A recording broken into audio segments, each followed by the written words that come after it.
All right, you guys, happy Wednesday. This week, I couldn't stop thinking about the financial aid, the student loans that have now come due. So, as a graduate, on paper, as far as financial aid goes, but still in limbo on my actual transcript, to be stuck in that limbo feels like there's a conversation that needs to be had. Also, as I'm pending verification to sit for my NCLEX to get my license, wondering if I'll ever, is there something that can be done about that? On my repayment plan, it says I graduated. It also says I was projected to pay about $1,400 a month, which I could do as a nurse, but not as somebody who completed nursing school and where their school won't send her verification to the Board of Nursing so she can sit for her NCLEX, get her license, and pay back these student loans that her and the federal government invested in. So, probably most of you, like myself, were on the SAVE plan. It was an IDR plan that was created to make college debt more affordable, lower monthly payments, and protect borrowers from runaway interest. It was designed to replace an older plan and overhaul the student loan system by addressing financial burdens that are faced by millions of Americans. The plan aimed to fulfill this goal by introducing several key factors. So, with the SAVE plan, there was lower monthly payments, higher income exemptions, and interest subsidies. So, for that example, it stopped loan balances from growing due to unpaid interest as long as borrowers made their required monthly payments. Now, as of today, July 1st, the SAVE plan is no longer. Everybody will have to find a new plan.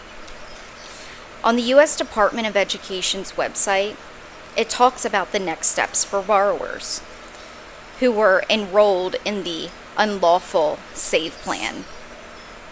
So there was a definitive court ruling, Saving on Valuable Education, the SAVE plan, originally introduced by the Biden-Harris administration. It faced multiple legal challenges from Republican-led states. The legal battle culminated on March 10, 2026, when the U.S. Court of Appeals of the 8th Circuit issued a final order declaring the program illegal and directing the government to terminate it. Because the court ruled that the Department of Education exceeded its congressional authority when creating the plan, the current department now officially refers to it as unlawful and illegal, which kind of takes me back to my situation when I question if the college I went to was overstepping their authority. Once somebody has completed their nursing education, can they be blocked from professional licensure that rests solely in the hands of the Board of Nursing? Welcome back to the Nursing Investigation.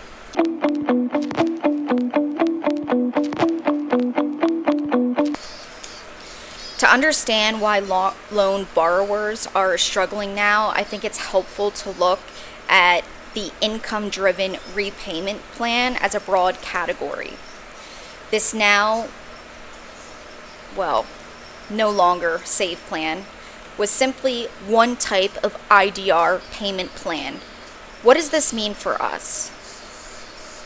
If your income stays low, SAVE was better.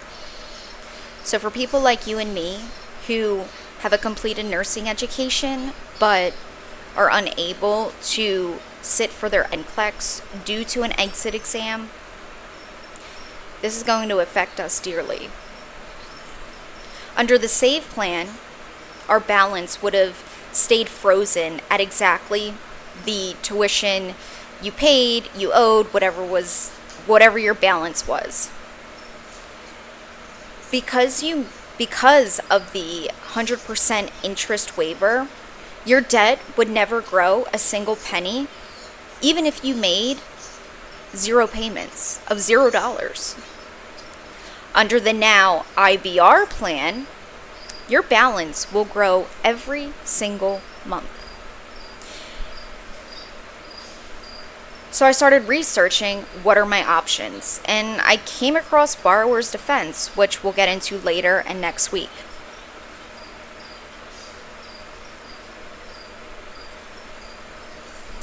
So as far as the SAVE plan versus the new IBR plan that is most similar to the SAVE plan, here are the differences. The SAVE plan has now been struck down by federal courts.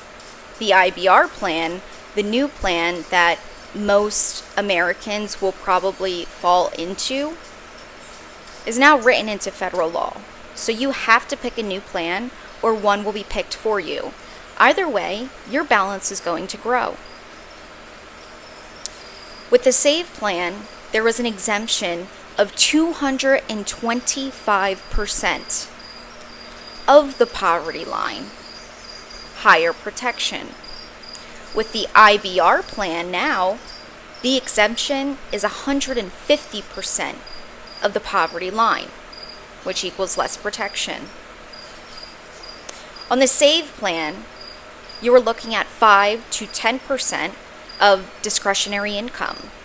Under the new IBR plan, you're looking at 10 to 15% of your discretionary income. The unpaid interest, the part that's going to affect us all. Under the SAVE plan, it was 100% waived. Your loan balance could never grow. Under the new IBR plan, they may give you and grant you the right to not pay right now depending on your situation, or to pay a lower amount. Regardless, that interest is going to accumulate. Under the SAVE plan, this was fast-tracked to 10 years for low initial balances. Under the new IBR plan, the standard is going to be 20 to 25 years stuck paying your student loans, your interest, regardless of the initial balance. So what I think people need to know right now, especially if you're in a situation similar to me, this transition period was urgent. If you have not already chosen a new plan, you need to do so, because 9 out of 10 times, from what I understand, they're going to place you on a standard repayment plan, and that might not meet your needs. Payments are skyrocketing. There will be no more, oh, you don't have to pay and there is no interest depending on your situation. Students could see their payments double as early as overnight. Balances are growing. The loss of the SAVE interest waiver means millions of people with a $0 or low calculated monthly payment will watch their total loan balance blow past the amount they originally borrowed due to that accumulating interest. So not only right now do I owe my student loans, but on top of that, I will be charged interest for a profession that I was taken from, that my verification was withheld from, a profession I can't even get into and pay back like I want to because of this exit exam. So where does that leave us? This is where I started getting into what are my options, because without a college degree, without some sort of license, it's really hard to make it by with minimum wage or with no benefits or working at the lowest end of the totem pole when you have a family and you did everything right for things to look different, but they're not. And inflation is only getting worse. So I looked into borrower's defense. Even if you apply for borrower's defense, you still need to change your repayment plan. You still need to choose a new plan. And yes, the interest will still continue to grow, and you're still responsible for those payments during your pending application. But if you win, it all will be wiped away. Borrower defense to repayment is a legal ground for discharging federal direct student loans. Under law, you may have a borrower's defense repayment if your school engaged in certain misconduct, for example, relating to the making of a federal loan or educational services it provided which caused you harm, warranting a full discharge of your applicable federal direct loans. So I researched more. What are reasons you could apply for borrower's defense? What does that discharge look like? Who does it apply to? Most borrowers file a borrower defense application because they believe their school misled them or lied to them about something that was central, that was critical to their decision to enroll. Under the borrower defense regulations, this is called a misrepresentation. For example, some borrowers have qualified for borrower defense in the past when their school made false or misleading promises guaranteeing that they would get a job after graduation, earn a certain salary with their degree, or be able to transfer their credits to another school. Since there is no more SAVE plan buying me time to figure this out, the closest plan is the current IBR plan. That still will include interest. The SAVE plan didn't. You can't only submit the borrower defense discharge. You have to pick another repayment plan. Right now, you're legally obligated to have a repayment plan that is legal, which doesn't include the SAVE plan anymore. Next week, I think we should go over how to submit a borrower defense application. Let's go through it together. Does it even apply to us? How would one understand what to say, how to submit it? Because I think it could be a prospective option. I'm qualified, I think, to sit for my NCLEX, but my school has not acknowledged that on paper to let me into my profession to work and pay back the loans. Other borrowers are panicking because they face massive payment spikes and growing debt. However, because it seems if you have a pending borrower defense application, you could secure something like a legal shelter. If your borrower defense claim is approved, your loans and all of that accumulating IBR interest will be wiped away. But on the other hand, I'm like, well, what happens to the money in limbo? Who becomes responsible if that happens? I hope not my tax-paying neighbors. Who's going to be responsible for this if they end up not letting me sit for my NCLEX and so on? And I came across that is exactly what the borrower's defense program is designed to do.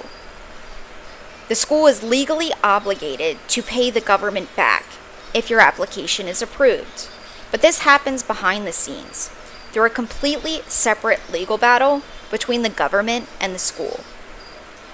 The U.S. Department of Education handles this through a two-step process called recoupment.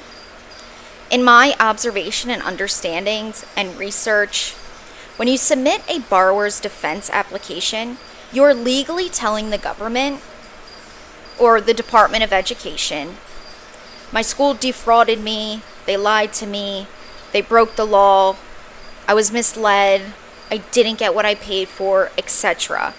And for these reasons, I should not be financially responsible for this debt. For an example, these are what other students have said. Here is exactly how the process ensures the school is held accountable if your application is approved and how the new IBR plan fits into that. The school will fight the government, not with you. Once your application is under review, the Department of Education investigates your school's behavior based on the evidence. If they approve your claim, the school is penalized. The federal government will often claw back funds directly from the school or use institutional letter of credit bonds to cover the losses. Your slate is wiped clean. Your loans are discharged, and you are completely removed from the equation. Phase 1. The moment your application is approved, the government steps between you and the debt. They instantly discharge your loans and wipe out the balance from your credit report. If you ever accidentally paid money towards those fraudulent loans in the past, the government will actually mail you a refund check for those payments. So even on the IBR plan now, as we're legally obligated to pay if that's what your outcome becomes, you will get that money back if your application is approved. At this point, you're 100% free and in the clear whether you have paid or haven't. It'll be taken care of either way if your application is approved. Phase 2. The government chases the school. Once you are safely removed from the equation, the Department of Education initiates a separate legal proceeding against your school to claw back the money. Then there's an investigation. The government presents the school with your application and your evidence. The recoupment of it all. The Department of Education demands that the school reimburse the federal treasury for the cost of your discharged loans. The penalties. If a school refuses to pay or goes bankrupt trying to avoid the debt, the government can seize institutional letter of credit bonds to cut off the school's access to all future federal financial aid money, or shut them down entirely. The bottom line, you don't have to wait for the school to pay up. Now, what we've paid out of pocket, that's a whole other thing, and that's also a reason why I have a lawyer. As far as the federal government goes at this point in time, as far as the student loans, they'll cancel the debt first. Whether the school successfully pays the government back or completely goes broke trying to fight them, it'll never be your problem again if your application is approved. And then I start to wonder, has anyone done this before? Has anyone applied for a borrower's defense application? Were they ever approved? And how many of those students? Through my research, if a large number of students file separate claims against the same school for the exact same situation, it dramatically increases everyone's chances of winning a borrower's defense claim. The Department of Education tracks institutional fraud trends. When their system detects a sudden spike in claims targeting the same school, program, or a specific lie, for example, it changes how they process the applications. So if multiple people file the same claim, I wondered what happens. The evidence multiplies. For example, if 50 students independently submit identical complaints stating, for example, the admissions officer named Jane Doe told us in fall of 2077, let's pretend that date already passed, that the job placement rate was 95%. The government stops viewing it as an isolated incident. The consistency across different applications acts as a massive amplifier of credibility. So in my situation, I don't even only think of job placement. I think about first-time NCLEX pass rates and what I was led to believe about that. It also triggers batch notifications. So the Department of Education will often bunch these claims into a single investigative profile. Then they issue a batch demand notice to the school, forcing them to answer for the widespread pattern of misconduct. The potential for a group discharge then becomes. In major cases where the evidence of widespread fraud, for example, is undeniable, indisputable, the Department of Education can issue a sweeping group discharge for everybody affected. This means the government cancels the debt for everyone who attended the program during those years. Even for students who never even knew about the program or ever even applied for a borrower defense application.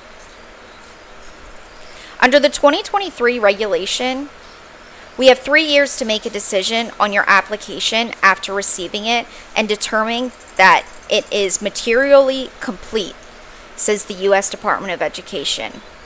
However, the 3-year period is paused if your application becomes part of a group application process at any time. I thought that was interesting. So next week, I want to look at the process of borrower's defense applications. How do you submit one? What does that look like? What does material complete even mean? Does this affect me? And I'll share my journey with you. Some questions and comments from this week. Margenia Coy says, yes, you are getting every penny back. You're fighting for us all.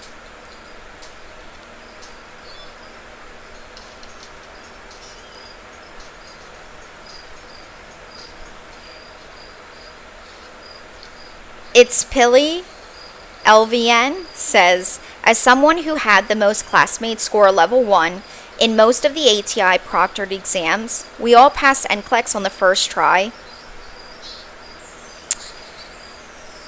Tori says, my instructor had told me I wasn't ready when I was studying my butt off every day, and I was the first to go and take my test despite her telling me I wasn't ready. I felt ready. In my mind, I was ready.